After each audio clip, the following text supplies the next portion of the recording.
നിങ്ങളുടെ പേരിലുള്ള നെൽവയൽ ഇപ്പോഴും കൃഷിയോഗ്യ ഭൂമിയായി രേഖപ്പെടുത്തിയിരിക്കുകയാണോ? അത് വീട്ടുവാസത്തിനോ മറ്റോ ഉപയോഗിക്കാൻ ആഗ്രഹിക്കുകയാണെങ്കിൽ കരയാക്കൽ എന്നതാണ് അതിനുള്ള നിയമാനുസൃത മാർഗം.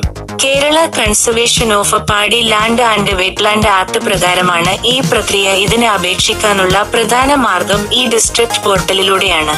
അവിടെ ലോഗിൻ ചെയ്ത് ലാൻഡ് കൺവേർഷൻ ആപ്ലിക്കേഷൻ തിരഞ്ഞെടുക്കുക.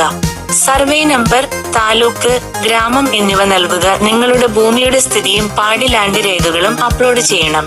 അപേക്ഷ ലോക്കൽ റവന്യൂ ഓഫീസർ പരിശോധിക്കും. അവർക്ക് സ്ഥലം നേരിൽ കാണേണ്ടി വന്നാൽ ഒരു റിപ്പോർട്ട് തയ്യാറാക്കും. തുടർന്ന് ജില്ലാ കളക്ടറുടെ അനുമതി ലഭിച്ചാൽ ഭൂമി ഔദ്യോഗികമായി കരയാക്കാൻ സാധിക്കും.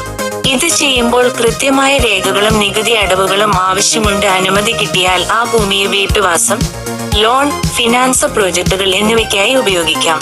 നിങ്ങളുടെ ഭൂമിയുടെ മൂല്യം വർദ്ധിപ്പിക്കാൻ ഈ പ്രക്രിയ വളരെ സഹായകരമാണ്. അതിനാൽ അപേക്ഷിക്കുമ്പോൾ എല്ലാ രേഖകളും ശരിയായി ചേർക്കുക. കൂടുതൽ വിവരങ്ങൾക്കായി ഈ ഡിസ്ട്രിക്ട് കേരള ഗവൺ എന്ന സൈറ്റിൽ സന്ദർശിക്കുക.